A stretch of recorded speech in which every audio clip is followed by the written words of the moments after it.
दर्शन होगा ना होगा परिणाम। बाहर सब जग अंधियारा है, सारा जग है सोया। सबको राग दिखाने वाला ज्योति पुंज है खोया।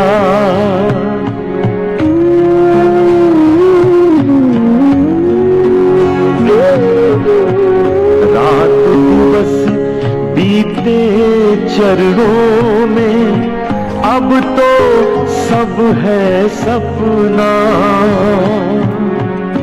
कौन उबारेगा हे जीवो भोग करम अब अपना।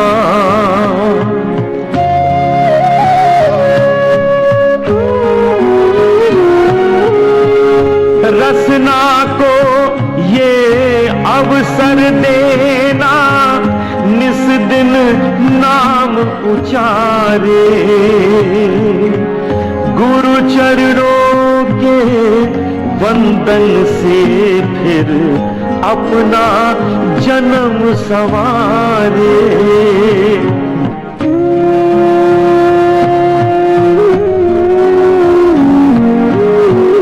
बड़ा अमोलक अवसर बीता, जीती बाजी हारे।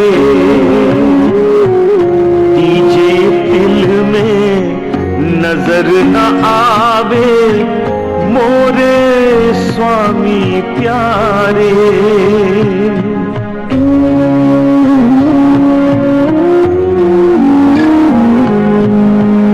अब तो बस सूनी राहें हैं, सुना सारा गाम। कौन दिखाएगा अब रास्ता, गुरु गए निज धाम। गुरु गए निज धाम, गुरु गए निज धाम।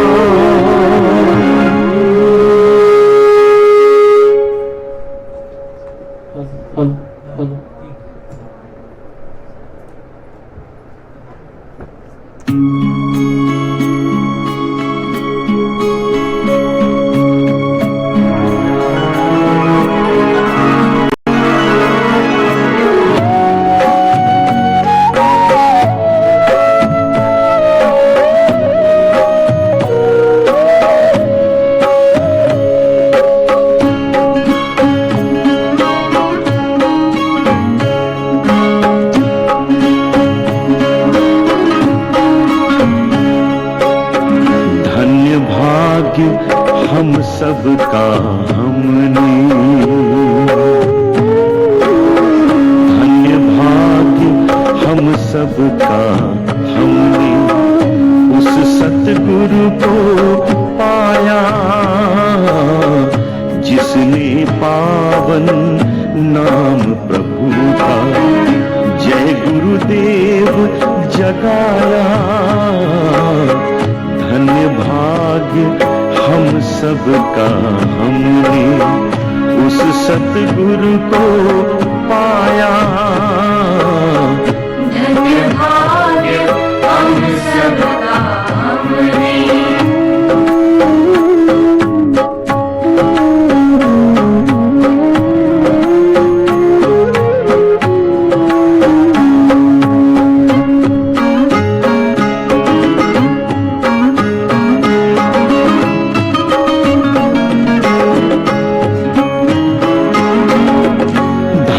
अनामी से उतरे वो हमको घर ले जाने।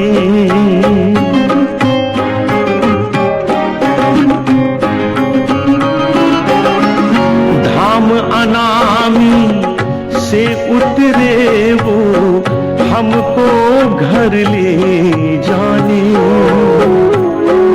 काल जाल से हमें बचाने, हमको पार लगाने। पिता अनामी स्वयं वही थे, हम पहचान न पाए।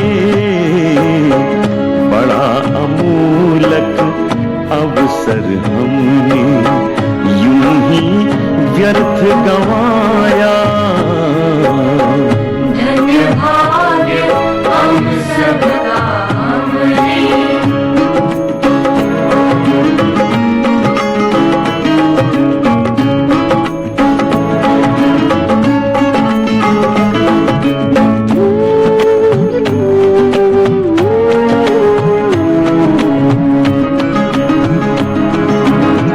सिवा गुरु के जीवों को कोई पहुंचा ना पाएगा।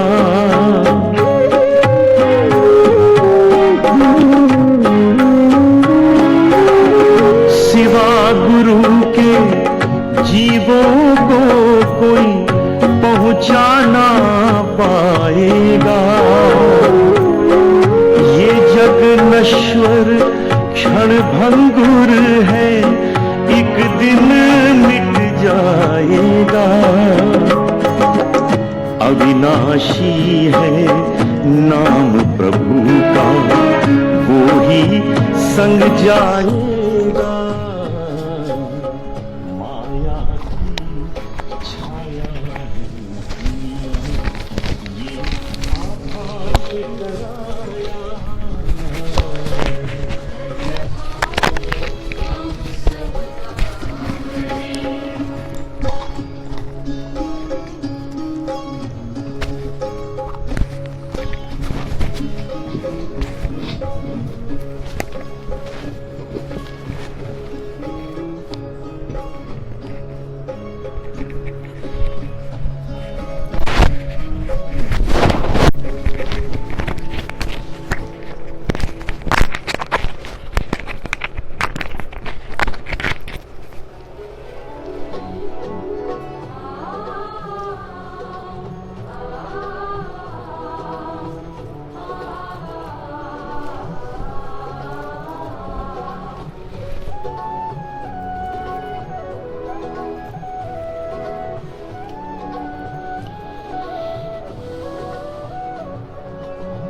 जय गुरुदेव दयाल अनामी। जय गुरुदेव दयाल अनामी। स्वामी जी महाराज हुजूर।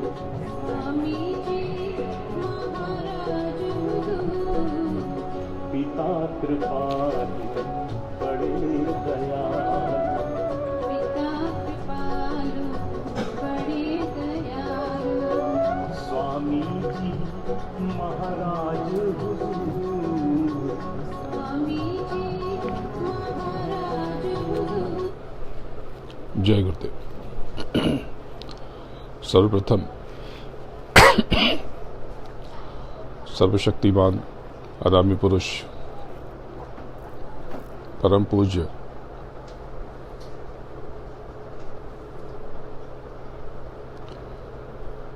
बाबा जय गुरुदेव जी महाराज के चरणों में कोटि कोटि प्रणाम करता हूँ, वंदन करता हूँ और आप सबके कल्याण के लिए उनसे गुहार लगाता हूँ, प्रार्थना करता हूँ।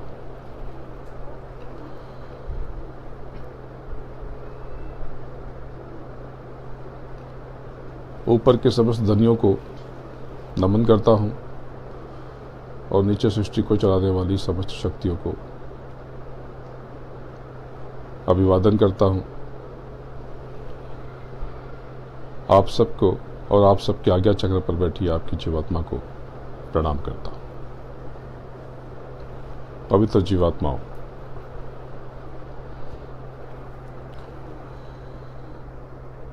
इस निचले जगत में हम सब अपने लोक से उतार दिए गए, अपने घर से यूं समझे तो हम बेघर हो गए और अपने लोक से उतारे जाने के बाद आज तक हम अपने घर नहीं लौट सके। वो प्रभु हमारी खैरियत, हमारा हालचाल,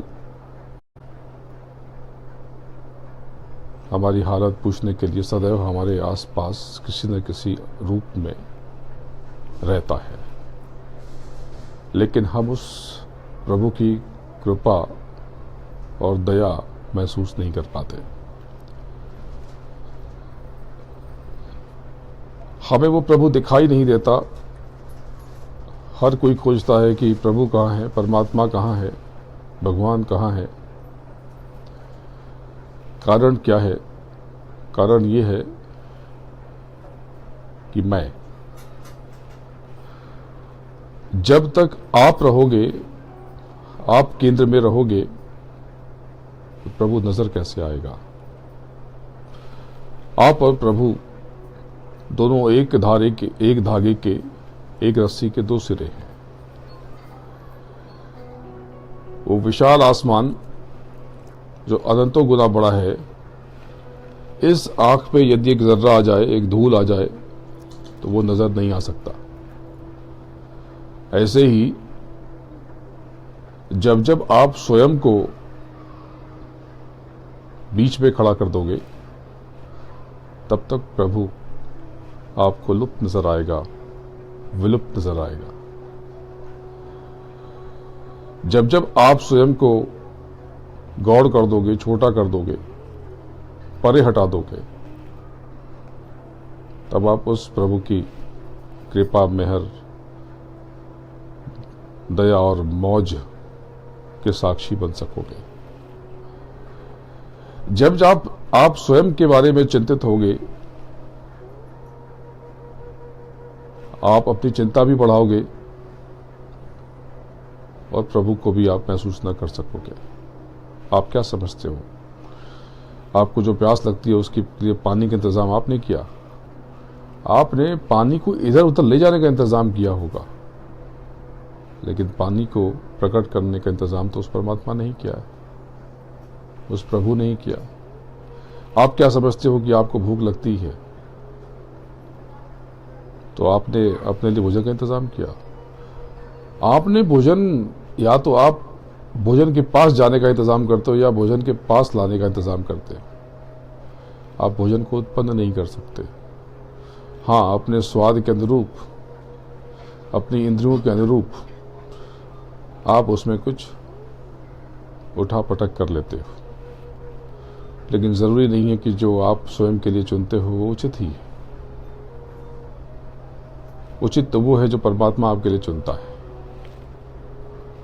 परमात्मा ने आपके लिए फल, सब्जी, तरह तरह के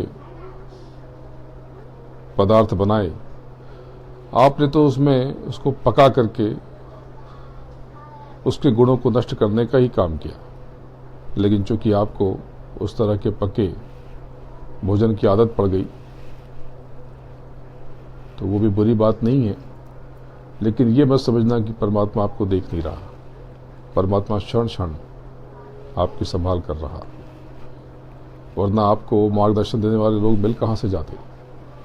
आपको भटकाने वाले लोग मिलते हैं तो मार्ग दिखाने वाले लोग भी मिल कहाँ से जाते? इस पर कभी विचार जरूर करना। वो प्रभु की मौज इतनी बड़ी आपकी तरफ, सैलाब की तरह, समंदर की तरह आपकी तरफ बढ़ी चली जा रही, आपको उसका एहसास नहीं है। आप दुखी इसलिए होते हो कि आपने जो सोचा, विचार किया, वैसा नहीं हुआ। यानी आपके कष्ट का कारक सिर्फ आप हो। बात को गौर से समझना। आज की स्थिति कुछ यूं है कि चंडी मशाल लेके घूम रही थी तो सबके पैसे गायब हो गए, और 26 अक्टूबर 2017 को चंडी बैठ गई, लेकिन अब पैसे आने में समय लगेगा। अब यहां आप जितने भी बैठे हो, छोटे या बड़े, आर्थिक रूप से अधिकतर लोग जो स्वयं के बारे में सोचते हैं वो सब परेशान, और जो प्रभु और सदगुरु की मौज में रहते हैं वो सब मस्त। वो सब मस्त। इस जादू को समझना, विचार करना। जब आप चिंता करोगे तो प्रभु आपके ऊपर जो कृपा कर रहा है आप उसको महसूस न कर पाओगे। आपकी परेशानी यह है कि आप अपने मन के वशीभूत हो, अंतःकरण के वशीभूत हो। आप मन से सोचते हो, बुद्धि से विचार करते हो, चित्त से उसको अनुभव करते हो और अहंकार से उसको बिगाड़ देते हो। मन, बुद्धि, चित्त और अहंकार, ये आपका अंतःकरण आपके मस्तिष्क के इस हिस्से में क्रियामान है, चलायमान है, आपके शरीर का हिस्सा नहीं है। आप ऐंद्रिक सुखों में, इंद्रियों के सुखों में बंधे हो। और इंद्रियों का सुख कैसा होता है कि जिस चीज की आपको बहुत तलब है, बहुत इच्छा है, जैसे आपको खीर खाने की बहुत इच्छा है, मैं अभी आपको दे दूं तो आपको वो बहुत स्वादिष्ट लगेगा, आपको स्वर्ग का सुख आएगा। उसमें से भूख लगी हो तो और अच्छा लगेगा। लेकिन कल फिर मैं वही फिर दोबारा आपको दूं तो आपको तब भी आनंद आएगा, अच्छा लगेगा, लेकिन वो स्वर्गिक सुख शायद ना मिले। लेकिन आपको मैं 1 हफ्ते तक रोज वही खीर खिलाऊं या 2 हफ्ते तक या 1 महीने तक, तब आपको कोई रस ना आएगा और आपका वजन अलग बढ़ जाएगा। आपके शरीर का भार, उसमें और वृद्धि हो जाएगी। लेकिन आपको मैं 6 महीने या 1 बरस तक रोज वही खीर खिलाऊं तो आपको खीर फेंक देने की इच्छा होगी। ये इंद्रियां हैं, ये ऐंद्रिक सुख। यानी जब आपने पहली गाड़ी ली होगी या जो गाड़ी में अभी आप चलते हो, आपने गाड़ी ली होगी तो इंद्रियों को बड़ा रस आया होगा, आपने बहुत संभाल के चलाई होगी। एक कचरा किसी बच्चे ने गिरा दिया होगा तो आपने बहुत डांटा होगा उसको। कोई पानी गिर गया होगा तो आपको लगा कि उस पर तेजाब गिर गया, इतना मन दुखी हुआ होगा। लेकिन रोज रोज अब उस गाड़ी में कितने कचरे पड़े रहते हैं अंदर और बाहर, आपको कोई कष्ट नहीं होता। क्यों? क्योंकि यही तो कमाल है ऐंद्रिक सुख का। सुख इंद्रियों में नहीं है। इस बात को समझना कि अगर सुख उस पदार्थ में होता तो इंद्रियों को तब भी वही आनंद आता, वही सुख मिलता। मैंने पिछली बार बताया था कि अगर आपके मस्तिष्क में दुख के खाने अलग और सुख के खाने अलग, तो ये मैं नहीं कहता, ये कोई आध्यात्मिक सिद्धांत नहीं कहता, ये वैज्ञानिक कहते हैं कि अगर मस्तिष्क में ऐसे इलेक्ट्रोड्स डाल दिए जाए तो सुख के जो हिस्से हैं उसको सक्रिय कर दिया जाए बैटरी से, तो बहुत सुखी महसूस करेंगे आप। चाहे जितना कष्ट, अगर मैं आपको 1 हफ्ते तक भोजन न दूं, आपके पास कोई धन न हो, लेकिन आपके उस हिस्से को सक्रिय कर दिया जाए तो आपको बड़ा आनंद आएगा, बड़ा सुख आएगा, बहुत मस्ती आएगी। लेकिन अगर दुख के हिस्से को सक्रिय कर दिया जाए, एक्टिवेट कर दिया जाए, तो बहुत सुखी कर दूं, बहुत अच्छा भोजन और बहुत धन संपत्ति दे दूं, आपको महलों में बिठा दूं, लेकिन आप दुखी हो जाओगे। आप देखते हो कि किसी किसी का स्वभाव में बहुत दुख होता है, वो सुख में भी मुंह बना के बैठा रहता है। क्यों? क्योंकि उसके मस्तिष्क के जो दुख के हिस्से हैं वो सक्रिय हो चुके हैं। लेकिन ऐसे बहुत से लोग देखते हो आप जो बड़े जिंदा दिल होते हैं, कष्ट में भी मुस्कुराते रहते, या प्रभु की मस्ती में लीन रहते, तो क्या हुआ? उनके सुख के हिस्से सक्रिय हो गए। यानी कि ये जो आप ऐंद्रिक इंद्रियों को पुष्ट करने के लिए, उनको शांत करने के लिए जो क्रिया कर रहे थे, उसका कोई अर्थ ही न था, निरर्थक थी। उसके लिए आपने उल्टे सीधे यत्न किए, झूठ बोले, कुछ गलतियां कर दी, कुछ कर्म गलत हो गए, आचरण में विकार आ गया, किसी को मार के खा गए, कर्मों का नया जंजाल खड़ा कर लिया और सुख और दुख से उन कर्मों का लेना देना ही नहीं था। आपने बहुत सारे कर्म कर लिए और इंद्रियां ऐसी कि उनको मजा ही ना आया। बोले कि मजा नहीं आया, आप खुद कहते हो ना, ये सब ठीक था लेकिन ठीक है, कुछ खास नहीं था। जाने क्या खास चाहता है ये मन? तो ये मन, बुद्धि, चित्त और अहंकार, इसके कारनामे को समझना पड़ेगा। जब तक इसके चंगुल में आप रहोगे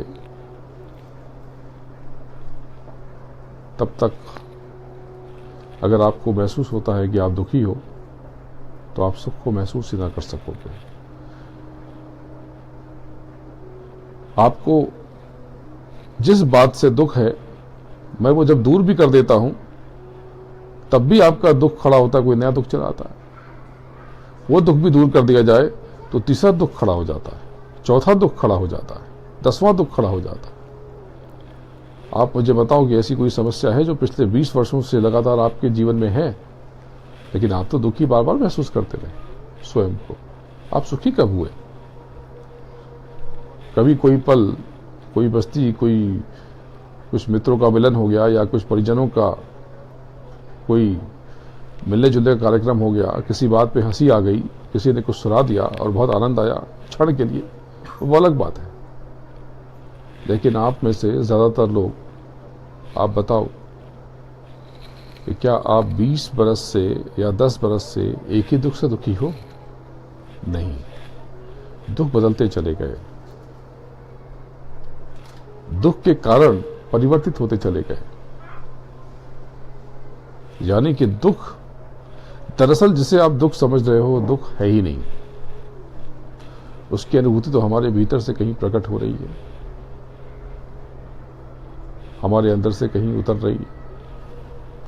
तो यदि अंदर वाले हिस्से को ही सक्रिय कर लिया जाए ध्यान और भजन से, तो सारा कष्ट खत्म हो जाए। जगत में मैं बार बार कहता हूं, यही सच भी है कि जगत में अगर 10 कोई सुखी लोग हैं, आनंदित लोग हैं, तो मैं उनमें से स्वयं को एक समझता हूं। जबकि मेरे पास तो न बहुत धन, न बहुत संसाधन, न दूसरी कोई ऐसी कोई बात। आज मैं आप लोगों के सामने बैठा हूं, मुझे कहीं और होना चाहिए था, लेकिन फिर भी मैं आपके बीच में बैठा हूं, आनंदित हूं आप लोगों के बीच में बैठकर। तो प्रभु हर पल हमारे भीतर है, उसकी मौज आप नहीं जानते। एक कितनी महान, कितनी अद्भुत, और उनका निर्देश भी है निचली शक्तियों को, निचली ताकतों को, कि जो हमारे जीव हैं उनको अलग से कोई कष्ट ना हो। तो जो आप भुगत रहे हो या जो आप भोग रहे हो, जो आप दुखी या सुखी हो, ये किसी और के कर्म नहीं है, ये आपके अपने हैं। मैं बार बार कहता हूं कि आप ये कहते हो कि मुझे कष्ट है, तो जरा मुझे आप एक लिस्ट बनाओ और उसमें लिख के बताओ कि आपने पिछले 5 वर्षों में या 2 वर्षों में ऐसा कौन सा कर्म किया है जिससे आपको, आपके जीवन में सुख का सैलाब आ जाए, सुख की गंगा बह जाए, आनंद का दरिया प्रस्फुटित हो जाए, जीवन एक नृत्य बन जाए। ऐसे कर्मों की लिस्ट बताओ, मुझे सूची बताओ। आप करोगे तो आप ये कहोगे कि मैंने 125 रुपए मंदिर में दान किए थे। कब किए थे? साल में एक बार या महीने में एक बार, या मैं तो सबका अच्छा सोचता हूं। हर व्यक्ति यही सोचता है कि मैं तो बहुत अच्छा हूं और अच्छा सोचता हूं। लेकिन याद रखना कि जो आप भुगत रहे हो वो आपके अपने ही कर्म हैं, किसी और के कर्म आपको कष्ट नहीं दे सकते। ये उल्टा सोचना, दुखी होना, दुखी महसूस करना, ये एक मानसिक स्थिति है जो आपने ही जनी है। अभी जैसे कि कोई वस्तु आपकी चोरी हो जाए तो आपको बहुत दुख होता है, लेकिन वो वस्तु जब आपके पास थी तो आपको बहुत आनंद नहीं हुआ। जितना बड़ा दुख हुआ, जितना बड़ा दुख का खड्डा बन गया, लेकिन जब वो वस्तु थी तो उतना बड़ा सुख का पर्वत खड़ा ना हुआ था। ये बड़ी अजीब बात है, इस बात पे विचार करता। जीवन बड़ा अनमोल है, ये शरीर किराए का मकान है। गुरु महाराज ने साफ साफ बताया, बहुत श्रम करके बताया कि ये शरीर किराए का मकान है, आज है कल नहीं रहेगा। ये कोई बुरी बात नहीं है। आप पुराना वस्त्र उतारेंगे और नया वस्त्र धारण कर लेंगे। ये जो है ये देह है, और इसके भीतर आप अदेह हो। अदेह का अर्थ जीवात्मा, उस परमात्मा का अंश, प्रभु का अंश, उस ईश्वर का हिस्सा, उस परमेश्वर का हिस्सा जिसने ये पूरी कायनात रची। यानी आप भी छोटे मोटे परमेश्वर हुए। जब आप उस परमेश्वर की मेहर को, कृपा को, दया को पल पल महसूस करोगे, तब आप समझ पाओगे कि आपके ऊपर उसकी कितनी बड़ी दया। तब ऐसे चमत्कार होंगे कि आप सोच भी नहीं सकते। अभी एक चमत्कार हुआ, आप में से कई लोग साक्षी रहे। बहुत से लोग इस पे चर्चा कर रहे, बहुत से डॉक्टर लोग इस पे विचार कर रहे। मेरी आज बहुत से डॉक्टरों से बात हुई तो वो हैरत में हैं। हुआ ये कि सबका पिता वैसे तो जगत है, जगत का नियंता है परमात्मा प्रभु, लेकिन जो जैविक पिता होता है, इस शरीर को, देह को प्रकट करने वाला, तो आप सबके हैं, मेरे भी हैं। मैं दुबई के कार्यक्रम के लिए चला गया था। जब लौटा था 40 गांव से और भुसावल से, दूसरे दिन से दुबई में कार्यक्रम था। सुनने की बात है और मनन करने की बात है। रात में, दूसरे दिन रात में अचानक से यहीं बैठे थे वो, और उनकी तबीयत बिगड़ गई। या सुरवे जी और भी कई लोग सामने, नेने जी का परिवार, सब लोग उन्हें एम्बुलेंस में जब डाला तो पाया कि उनका हृदय, उनका हार्ट बंद हो चुका था। उन्होंने प्रयास किया, अस्पताल गए। 17 मिनट के कोशिश के बाद फिर से हृदय गति शुरू हुई। यानी इस पूरी क्रिया में डॉक्टरों का अनुमान है कि 30 से 40 मिनट लग गए। 30 से 40 मिनट तक आपके मस्तिष्क को, डॉक्टर कहते हैं कि एक मेडिकल टर्म्स में एक कहते हैं कि आज मुझे किसी न्यूरोसर्जन ने बताया कि अगर इस मस्तिष्क को 180 सेकंड तक ऑक्सीजन न मिले तो वो डैमेज हो जाता है। फिर उस व्यक्ति का फिर से क्रियाशील होना इस देह में संभव नहीं होता। लेकिन हुआ कुछ ऐसा कि इसे लोग चमत्कार कहते हैं। मैं इसे चमत्कार नहीं कहता, मैं इसे आपका आंतरिक बल कहता हूं। मैं जो कहने की कोशिश कर रहा हूं, ये घटना तो सबको पता है लगभग। ये साधना का तप है, साधना का बल है। जो लोग उन्हें जानते थे, अधिकतर लोगों ने उनको अक्सर जब भी आते थे तो उनको सुमिरन करते हुए या ध्यान करते हुए या साधना में लीन या स्वयं में, जब आप जिसको पूछते हो आप वही हो जाते हो। गुरु महाराज ने साफ साफ बताया कि जो गणपति को पूछते हैं गणपति हो जाते हैं, जो शक्ति को पूछते हैं वो शक्ति हो जाते हैं, जो प्रभु को पूछते हैं वो प्रभु तुल्य हो जाते हैं, जो सत्य को पूछते हैं वो संत हो जाते हैं, जो भूत को पूछते हैं वो भूत, जो पिशाच को पूछते हैं वो पिशाच। जिसको आप पूजते हो, अगर आप सदगुरु को पूछते हो तो आप स्वयं सदगुरु तुल्य हो जाते हो।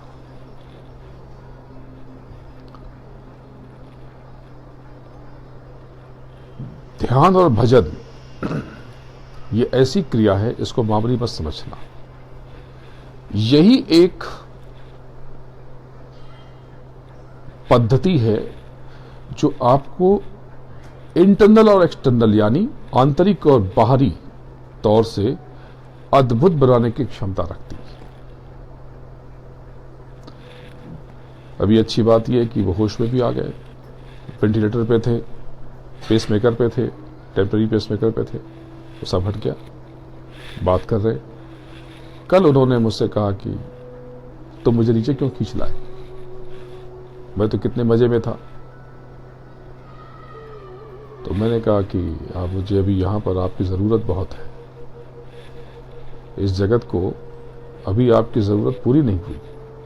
तो नाराज हुए, बोले बाद में बात करता हूं, क्योंकि बोलने में तकलीफ हो रही थी, उन्हें बोलने में कष्ट हो रहा था। डॉक्टर बहुत उनके लिए कौतूहल का विषय है, वो समझ ही नहीं पा रहे कि ये हुआ क्या। उनका मस्तिष्क ठीक, उनका हृदय ठीक, सब कुछ ठीक, तो ये हुआ क्या। वो आज तक बेचैन है, अभी तक बेचैन है। और मैं देश और विदेशों में बहुत से डॉक्टरों के संपर्क में हूं। जब उनको एक समरी बताई गई तो वो मानने को तैयार ही नहीं कि ऐसा हो सकता है, लेकिन ऐसा हुआ है। आप सब में से यहाँ पे 3, 4, 5 लोग उस घटना के साक्षी रहे हैं। बड़ा सहयोग था नितिन जी का, शैलेश जी, डॉक्टर गडकरी, सुर्वे जी, सभी लोग वहाँ पर थे। और भी कई लोग, सामने नेने जी और नीचे कई लोग उस समय साक्षी थे। इस घटना का आपको बताने का मतलब उनका हाल चाल बताना नहीं है, मतलब कि आप भी ये करामात कर सकते हो। हमारे यहाँ योगी 500-500 साल रह जाते हैं इस 100 वर्ष की शरीर में। यह संभव नहीं है, बिल्कुल संभव है। जब 180 सेकंड 3 मिनट के बाद खराब हो जाने वाला मस्तिष्क 30-40 मिनट के बाद पुनः सक्रिय हो जाए और उस व्यक्ति को पूरी याद आ जाए और पूरा वो क्रियाशील हो जाए, पूरा चिंतन मनन वैसे का वैसे ही। अरे तुमने नहीं खाया, अरे तुम तो परेशान हो रहे हो, अच्छा वो चला गया, अच्छा वो भी है, अरे तो ठीक है। यानी कि वो पूरा वो चिंतन कर पा रहा है, पूरा मनन कर पा रहा है।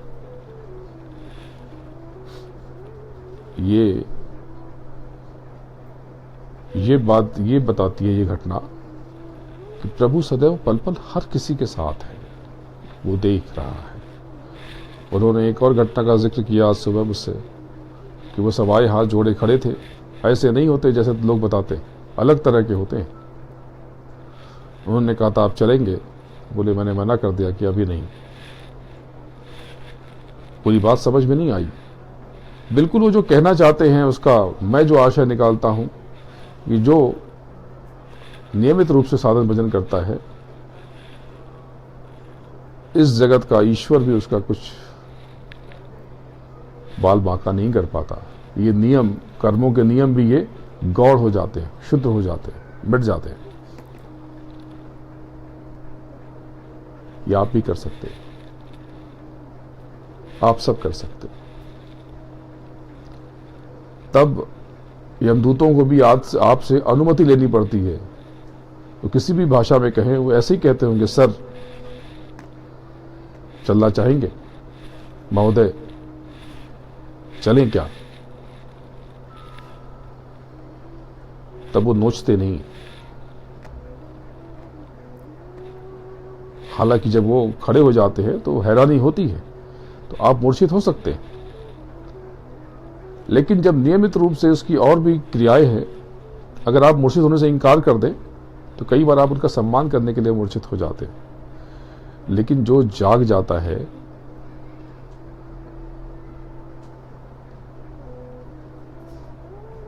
वो अगले शरीर के प्राकट्य के समय भी जगा रहता है।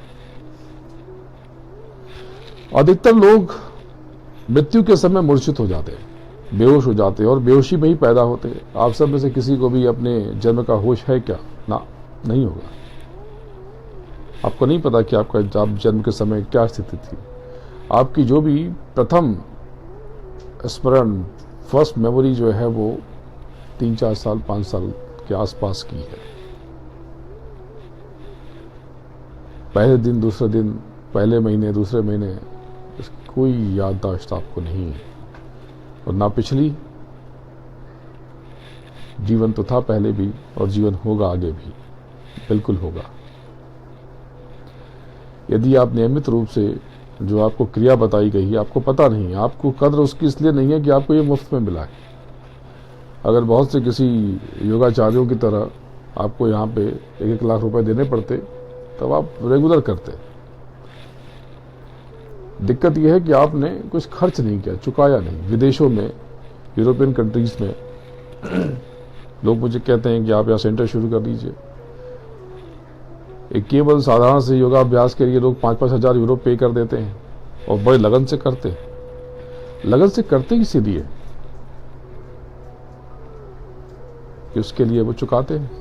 जैसे कि जब आप स्नान करने जाते हो तो पैसा आप पानी का देते हो, लेकिन आपको ध्यान नहीं होता तो क्या करते हो, शावर नीचे खड़े होते पानी बह रहा है, गिर रहा है।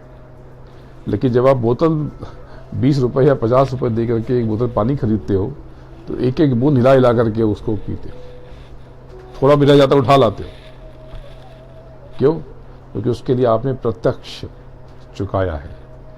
ये जो अनमोल खजाना आपको मिला है, कुछ तुमको तो गुरु महाराज ने स्वयं दिया है। उसकी कदर आप इसलिए नहीं कर पाते कि वो आपको मुफ्त में मिला है। आपको नहीं पता कि मुफ्त में आपको क्या नेमत मिल गई है। बड़े भाग मानो स्तन पावा। अगर इस बार इसमें से चूके तो जाने किस ग्रह पे, किस शरीर में पटक दिए जाओगे, आपको पता नहीं। मैंने पिछली बार आपको बताया है या कई बार भी बताया कि आपका ये शरीर 4 भागों में विभक्त है।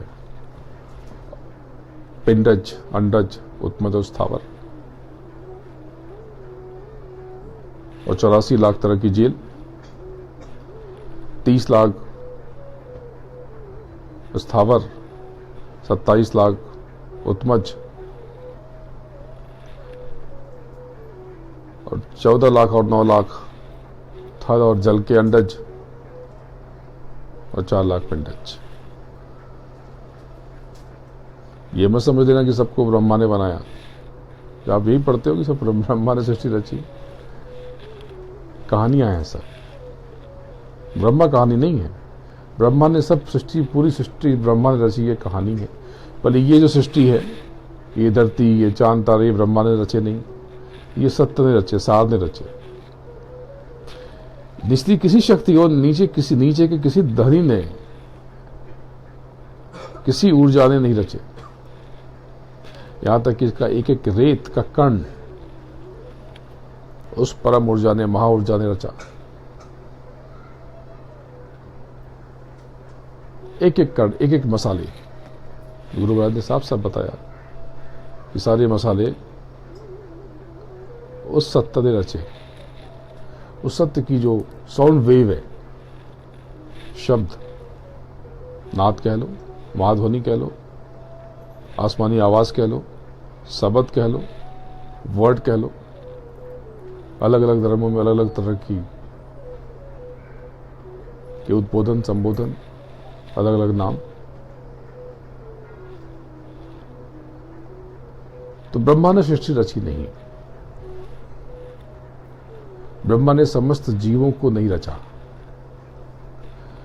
जो स्थावर हैं उनको शिव ने रचा। स्थावर को शिव ने रचा। जो उत्मज है उनको विष्णु ने रचा। विष्णु, ब्रह्मा, विष्णु, महेश। और ये जो अंडज है, 14 लाख थल के और 9 लाख जल के, इन्हें शक्ति ने रचा। सिर्फ 4 लाख पिंडजों को ब्रह्मा ने रचा है। पिंड यानी कि जो बिना अंडे के पैदा होते हैं, मनुष्य, गाय, भैंस, कुत्ते, बिल्ली और बहुत तरह के जीव जंतु जो सीधे पैदा हो जाते हैं, उनको ब्रह्मा ने रचा है। ये बिल्कुल ठीक है, ब्रह्मा का योगदान है। बहुत बड़ा है। तो 84 लाख तरह की जेलों में, इन सब में से लगभग काफी बहुत सी योनियों में गुजर के आप यहां बैठे हो। तो कभी सत्संग पड़ गया, जैसे ये जो बाहर पौधे लगे, इनको भी सत्संग मिल रहा, तो ये भी बहुत जल्दी कर्मों को काट के मनुष्य बन जाएंगे। कहीं कहीं कुत्ते बिल्ली गाय भी सुन रही सत्संग, उनके कानों में भी पड़ रहा, तो ये भी जल्दी ही मनुष्य बन जाएंगे। ये जो सत्संग है,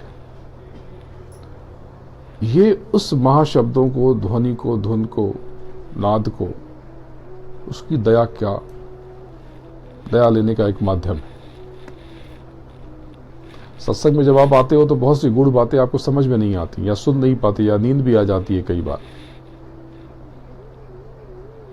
लेकिन आपको दया बहुत मिलती है। जो सत्संग में नियमित रूप से आते हैं, जीवन में बहुत उतार चढ़ाव आए, लेकिन सबको पार करते चले गए। कुछ कुछ कष्ट हैं, लेकिन अभाव नहीं है, भिखारी नहीं हो गए।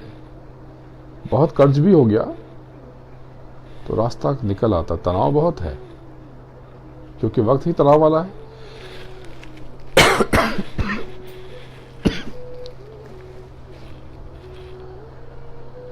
ये जो बरस है, ये साल, इसमें आग बहुत लगेगी। अभी जब से हम लोगों ने इस पे चर्चा की नए साल के कार्यक्रम में, तब से रोज आग। अभी परसों यहां पर आग लग गई, पूरी बस जल गई।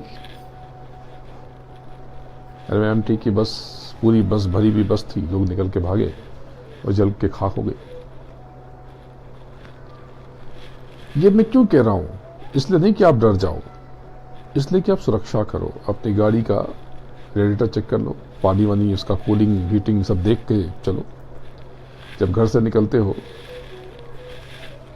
तो गैस का नॉब नीचे से बंद कर दो, जो मुख्य है उसका मेन, वहां से बंद कर दो। और यदि संभव हो तो मेन स्विच, दूसरे उपकरण खराब ना हो जाए, फ्रिज विज तो देख लो, उसका बंदोबस्त कर लो, थोड़ा सा कुछ कर लो, यानी कि प्रिकॉशन लो, संभाल करो, ध्यान रखो। एक बात और कही गई थी कि बच्चों को लेकर दुखद घटनाएं होंगी, तो बच्चों पे पूरा नियंत्रण रखो। थोड़ा बुरा मान जाते हैं तो मान जाते, डांटना मत, उन पर वॉच रखना, ध्यान रखना बहुत जरूरी है। छोटे बच्चों की बात कर रहा हूं, बड़े बच्चों के लिए। बड़े बच्चे तो आपके ऊपर वॉच रखेंगे, आप क्या रखोगे उन पे? छोटे बच्चों का, जो नाबालिग है, और बुजुर्गों की सेहत का ध्यान जरूर रखना, बहुत अलर्ट रहना। जो सुरक्षा के जो भी तरीके हैं, उनके स्वास्थ्य संबंधी सुरक्षा के, वो सब चौकन्ने रहना।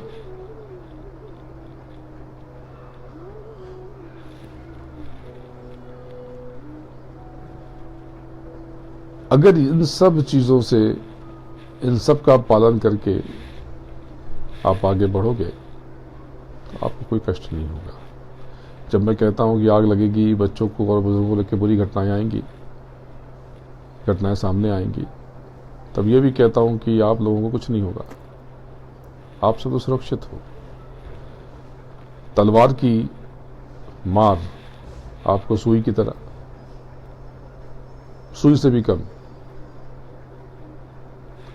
और अगर आप नियमित रूप से ध्यान भजन करोगे, आप इतने सक्षम हो जाओगे कि आप किसी पे भी कष्टों की दिशा मोड़ने के काबिल बन सकते हैं। किसी ने पूछा कि गुरु महाराज का आध्यात्मिक उत्तराधिकारी कौन? तो मुझे तो गुरु महाराज का आध्यात्मिक उत्तराधिकारी हर व्यक्ति नजर आता है, हर जीव जिसको उन्होंने मार्ग दिया, नाम दिया।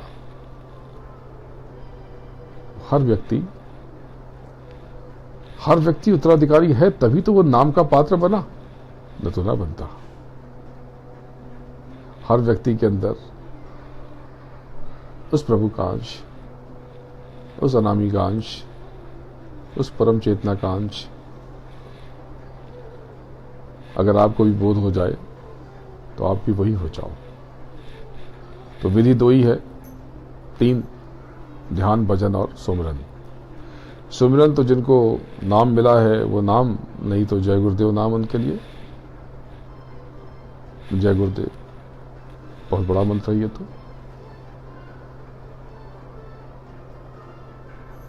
और ध्यान और भजन, ध्यान का मतलब आंख बंद करना नहीं, अंतर्दृष्टि को खोल लेना है, अंदर की आंखों को खोल लेना ध्यान। और भजन, अंदर के कानों से सुन लेना, यानी आपके पास ये 2 आंख नहीं है, 3 आंख है, 2 कान नहीं है, 3 कान है, ये 2 नाक नहीं है, 3 नाक है, आपकी जीवात्मा की आंख, कान, नाक।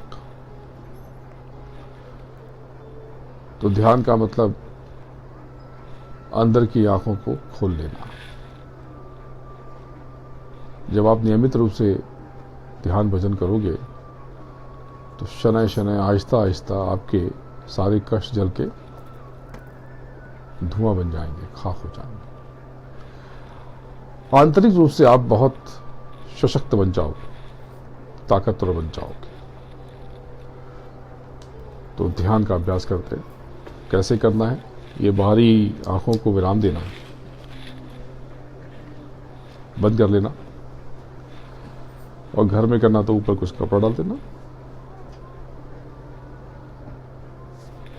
दृष्टि सीधी करके, सीधा, स्थिर, अंदर की आंखों से सीधा सामने देखने की कोशिश करो। ये जो कंपन होता है दृष्टि में, उसको रोकने की कोशिश करो और विचार शून्य हो जाओ। किसी भी प्रकार के विचार आपके जहन में ना आए। कठिन है ये, असंभव नहीं है। जब आप एकाग्र कर लोगे तो इतनी बड़ी शक्ति के स्वामी बन जाओगे। आपने उस परम चेतना को जब पाओगे तब पाओगे, न भी पाया तो भी इतना कुछ पालोगे कि आपकी हैसियत आंतरिक और बाहरी दोनों बदल जाएगी। दोनों की दोनों आमूल चूल रूप से परिवर्तन हो जाएगा। तो पहले ध्यान का अभ्यास करते हैं।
जय गुरुदेव। धीरे से बाहर आ जाओ। आज आपको बहुत कम समय बिठाया, लेकिन घर जाकर के अभ्यास करोगे तो उससे ज्यादा फल प्राप्त करोगे। ध्यान में बैठने का समय बहुत जरूरी है। अगर आप एक ही बार ध्यान में बैठते हो तो शांत पलों का चुनाव कर लो, क्योंकि शोर शराबा हो, बाहर की दृष्टि, बाहर की शोर, प्रकाश, ये सब विघ्न पैदा ना करे, इसका ध्यान रखना है। और अगर कई बार करते हो तो फिर कोई दिक्कत नहीं, कि धीरे अभ्यास हो जाएगा। साधना में तड़प बहुत जरूरी है। बिना आंतरिक पुकार के,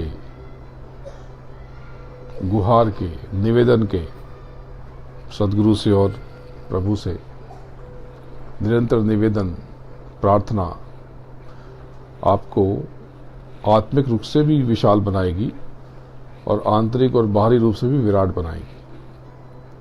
प्रार्थना का मतलब झुकना नहीं होता, ये विधि है, ये एक तकनीक है, टेक्निक,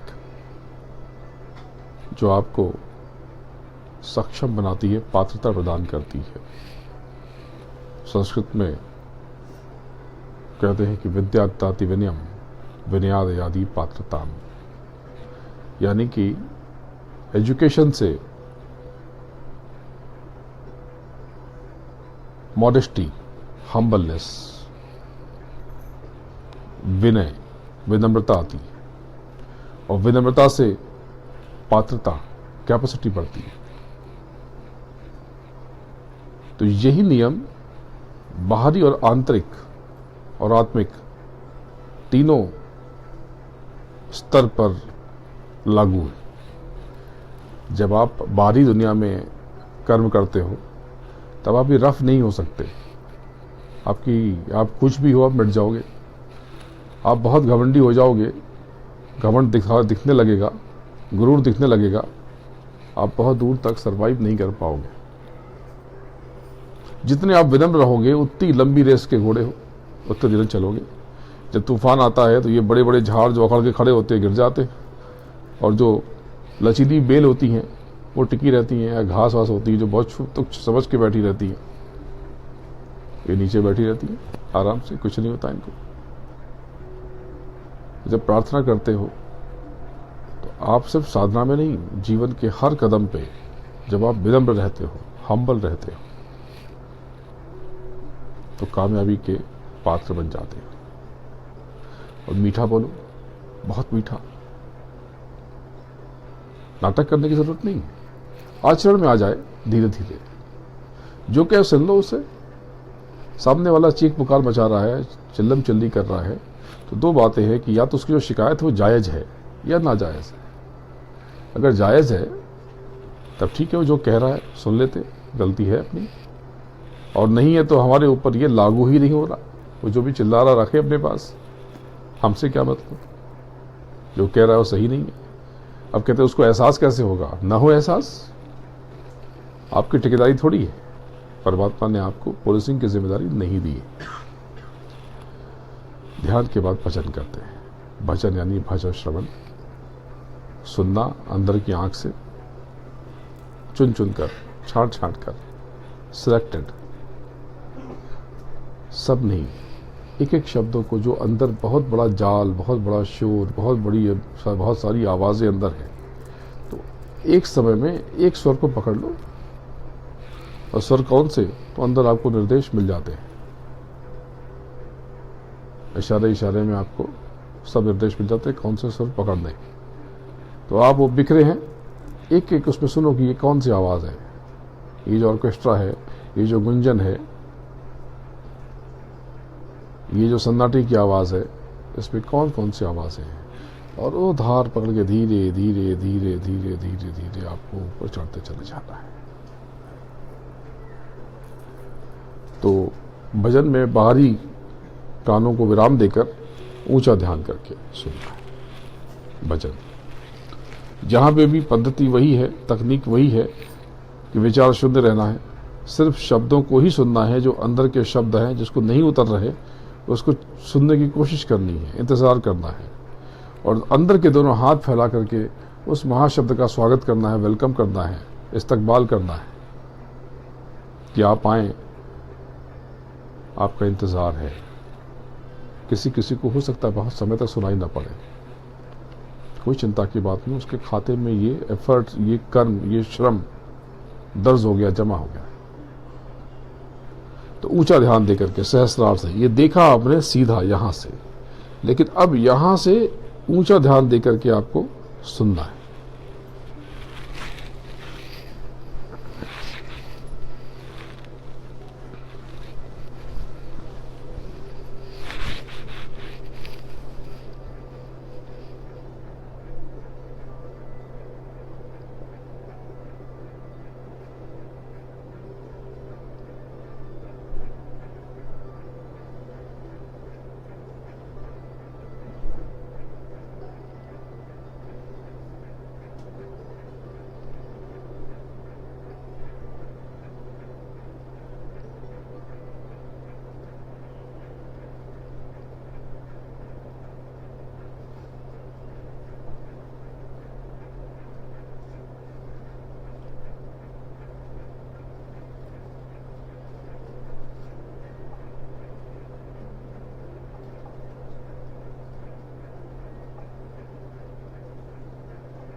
जय गुरुदेव। धीरे धीरे आप बाहर आ जाओ। देखो अंदर जो जखीरा पिंजरा, उसमें कम से कम 6 आवाजें कुछ लोगों ने सुनी, और अधिक अधिक बहुत सी आवाजें। तो बहुत सी आवाजें आपको बताई नहीं गई, क्योंकि बहुत सी आवाज तो निचली क्रिएट कर दी गई, नीचे बहुत से लोग बना दिए गए, वैसे ही लोग जैसे ऊपर हैं। तो महापुरुषों ने जब व्याख्या की तो बताया, तो नीचे चढ़े और वैसे लोग दिख गए, लोग समझ गए कि ये मंजिल आ गई, पर ऐसा नहीं है। तो ये जो शब्द आपने एक गुंजन उसमें ध्यान से सुनेंगे, तो कम से कम 6 शब्द, 6 तरह के वाद्य यंत्र हैं। तो उनको सुन करके धीरे से पकड़ पकड़ के ऊपर की तरफ चढ़ना है। ये शरीर परमात्मा का घर है, क्योंकि आपकी जीवात्मा उस परमात्मा का अंश, और परमात्मा आपके अंदर आके बैठ गया, विराजित हो गया। तो इस शरीर का आप देखभाल करो, इस शरीर की देखभाल करो, इसे पवित्र रखो, स्वच्छ रखो, अंदर से, आचरण से, व्यवहार से, वाणी से इसे खराब मत करो, न खान पान से। तो खान पान भी पवित्र रहे, इसका ध्यान रखना। प्राणायाम सब लोग रोज नित्य करना। प्राणायाम से आप आपका शरीर और मन पे बल, नियंत्रण, प्राणायाम से मन आपका दुर्बल हो जाता है। जो अंतःकरण, मन, बुद्धि, चित्त, अहंकार, तो ये उस पर नियंत्रण आपका बढ़ जाता है। तो प्राणायाम में कई तरह के प्राणायाम है जिस पर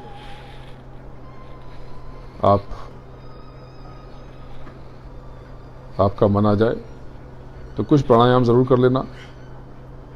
कपालभाति, अनुलोम विलोम और भ्रामरी। तो भ्रामरी प्राणायाम कुछ भजन जैसा है। जैसे आपने भजन किया तो भजन में आप ऊपर की धुन सुन रहे थे, इसमें अपने अंदर से आवाज पैदा करके सुनना होता है। तो ये सब कभी आप सबको पता होगा, नहीं पता है तो किसी से भी सीख लो इसको।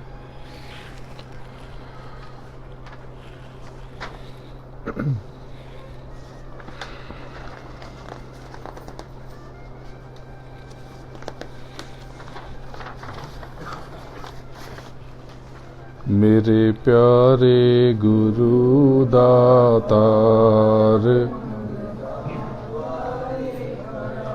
मैं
मेरे प्यारे गुरु दातार, मंगता द्वारे खड़ा मैं रहा, पुकार बेहर कर देखो जरा, गुरु का ध्यान कर प्यारे,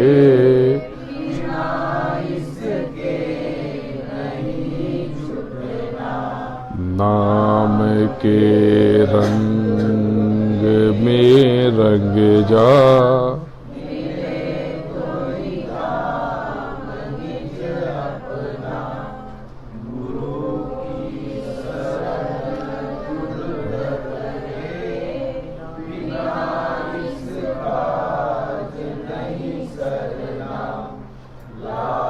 और मान क्यों चाहे पड़ेगा फिर तुझे देदा, जो जो करेगा तू वही फिर भोगदा भरना, जगत के जाल में जो जो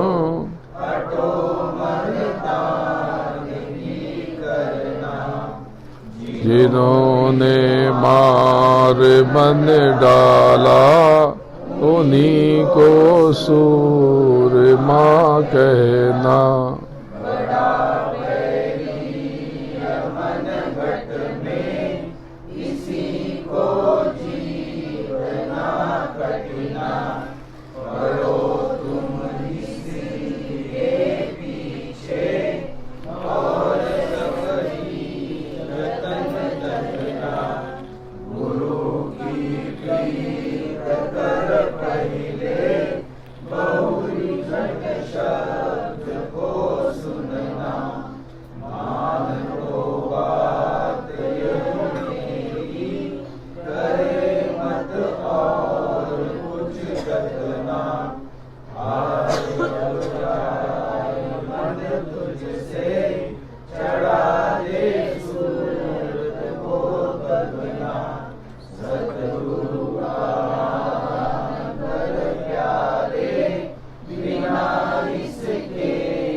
के रंग में रंग जा, मिले तो ही राम ने। ये जो नाम, शब्द, शब्द, आसमानी आवाज, आकाशवाणी, नाद, महानाद, सब एक है। पहले कुछ नहीं था, न धरती न आकाश, न उत्तर न दक्षिण, न पूर्व न पश्चिम, न मराठी न हिंदी न उर्दू न अंग्रेजी, न पेड़ न पौधे, कोई जीव नहीं, न हवा न पानी न गैस, कुछ नहीं था। सिर्फ नाम था, शब्द था, ये आसमानी आवाज थी, ये धुन थी। जब विस्तार हुआ तब इनके स्पंदन से समूची सृष्टि की रचना हुई। आपकी जो जीवात्मा है वो भी इन्हीं शब्दों का अंश है। यानी आपकी जीवात्मा उस प्रभु का हिस्सा है, टुकड़ा है, बहुत महीन सही, बहुत छोटा सही। तो इस चेतन से उस चेतन को याद करना, यही पूजा। बाकी के पूजा नहीं, जो पूजा करते हो, हार, नारियल, पुष्प, धूप, ये आप कर्मकांड करते हो, ये कर्मकांड है, पूजा नहीं। पूजा तो कुछ और है। इस चेतना से उस चेतना का ध्यान, उसका स्मरण, उसका चिंतन। और ये जो आपको बताया गया ध्यान, भजन और सुमिरन, सुमिरन खाली एक माला घुमा देने से नहीं होगा, पल पल चिंतन करना पड़ेगा। जब मौका मिले तब आप चिंतन करने लगो। तो शुरू शुरू में अभ्यासी को बाहरी कान बंद करना पड़ता है और बाद में आप सबको आदत हो जाती है। आप खुले कान से भी आप भजन कर सकते हो और खुली आंख से भी ध्यान कर सकते हो। होता है कि घर में जिसकी शादी 10, 20, 25 साल पुरानी हो जाती है तो उसकी धर्म पत्नी कुछ कहती है और पति को सुनाई नहीं पड़ता सुनाई नहीं पड़ता वो क्या कह रही है। तो ऐसे ही होगा कि जब आप ध्यान करने लगते हो, भजन करने लगते हो, तो ये बाहरी शब्दों का कोई आप पर प्रभाव नहीं पड़ता। जैसे यहाँ पर रेलवे ट्रैक है, शुरू शुरू में जब यहाँ पर आए तो बहुत आवाज़ आती थी, लेकिन अब पता भी नहीं चलता कि ट्रेन आती है कि नहीं आती, ट्रेन चल रही है कि नहीं चल रही। क्यों? क्योंकि आपको अभ्यास हो जाता है। तो जब आप भजन करने लगोगे तब आपको अभ्यास हो जाएगा। ये बाहर की धुंध, कोहरे, बाहर के शोर, बाहर के ये आहत शब्द आपके लिए बेअसर हो जाते हैं।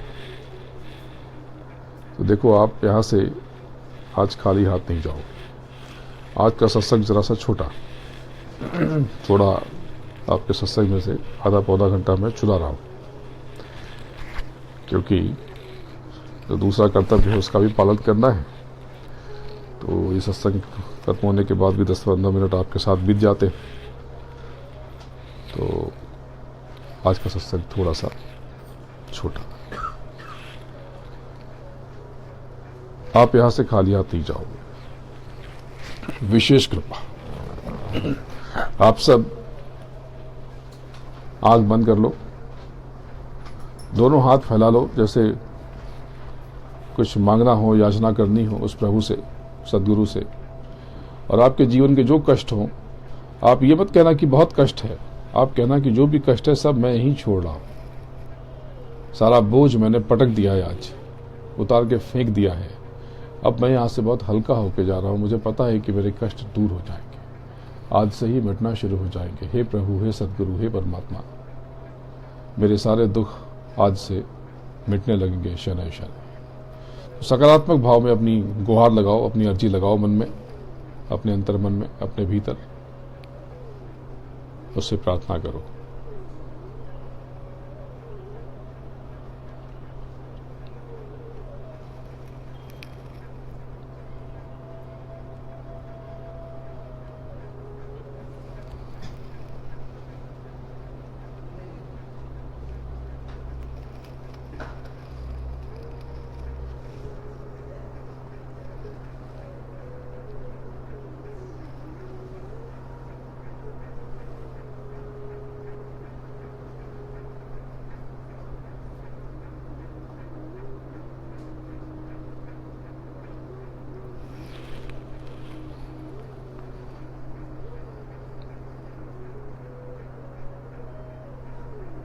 जय गुरुदेव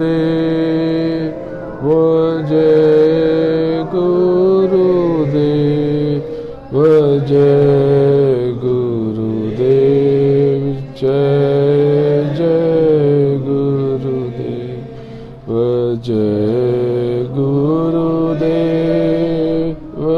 जय गुरुदेव जय जय जय गुरुदेव। परम पूज्य सदगुरु के चरणों में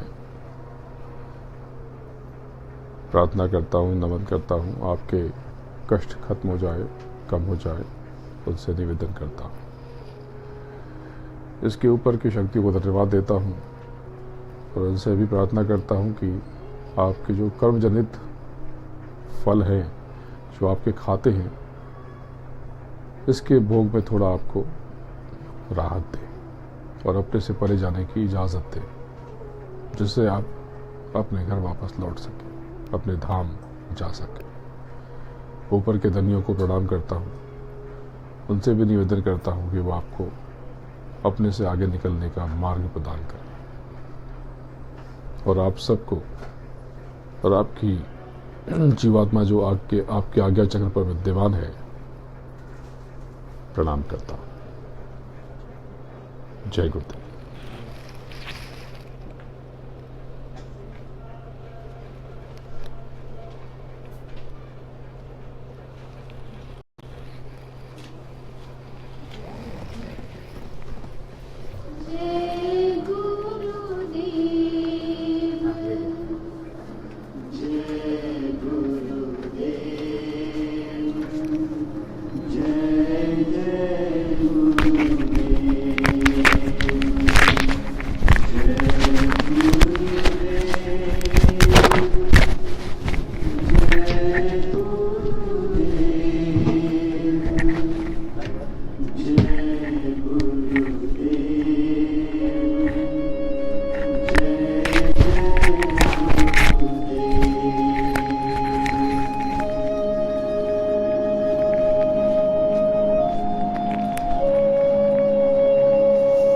जय गुरुदेव जय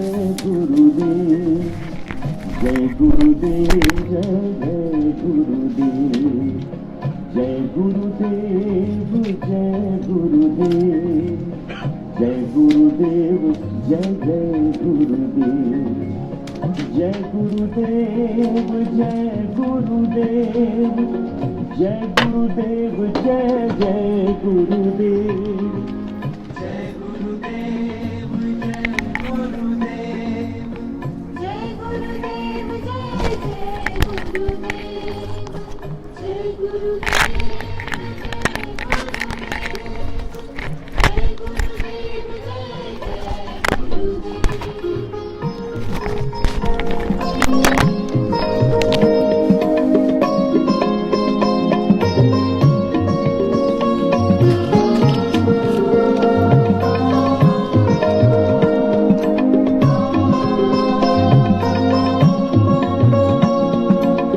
जय गुरुदेव जय गुरुदेव जय गुरुदेव जय जय गुरुदेव जय गुरुदेव जय गुरुदेव जय गुरुदेव जय जय गुरुदेव जय गुरुदेव जय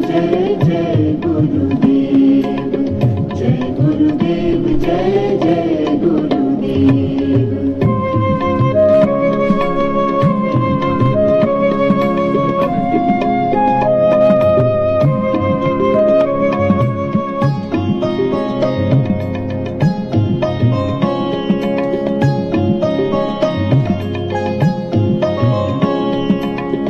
जय गुरुदेव जय जय गुरुदेव जय गुरुदेव जय गुरुदेव जय गुरुदेव जय जय गुरुदेव जय गुरुदेव जय गुरुदेव जय गुरुदेव जय जय गुरुदेव जय गुरुदेव जय गुरुदेव जय गुरुदेव जय जय गुरुदेव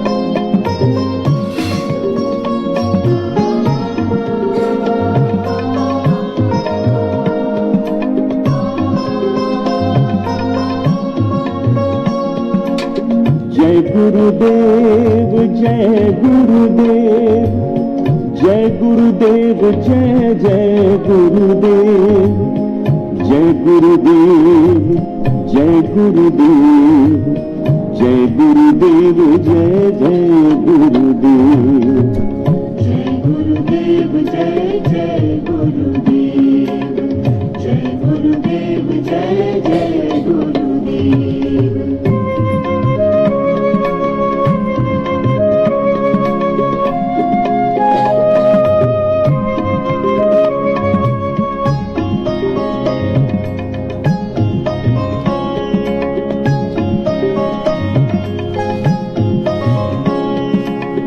जय गुरुदेव जय गुरुदेव, जय गुरुदेव जय जय गुरुदेव, जय गुरुदेव जय गुरुदेव, जय गुरुदेव जय जय गुरुदेव, जय गुरुदेव जय गुरुदेव, जय गुरुदेव जय जय गुरुदेव, जय गुरुदेव जय गुरुदेव, जय गुरुदेव जय जय गुरुदेव, जय गुरुदेव जय गुरुदेव, जय गुरुदेव जय जय गुरुदेव।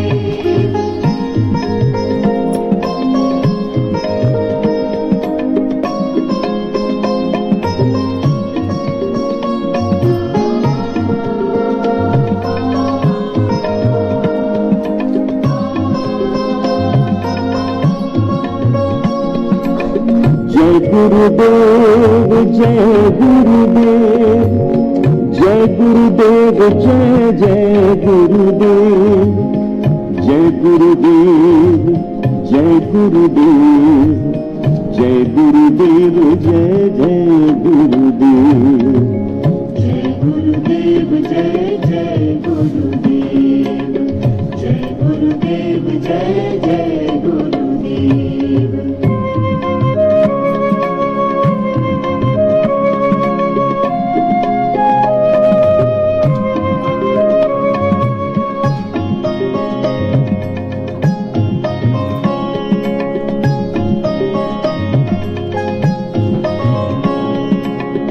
जय गुरुदेव जय गुरुदेव, जय गुरुदेव जय जय गुरुदेव, जय गुरुदेव जय गुरुदेव, जय गुरुदेव जय जय गुरुदेव, जय गुरुदेव जय गुरुदेव, जय गुरुदेव जय जय गुरुदेव, जय गुरुदेव जय गुरुदेव, जय गुरुदेव जय जय गुरुदेव, जय गुरुदेव जय गुरुदेव, जय गुरुदेव जय जय गुरुदेव।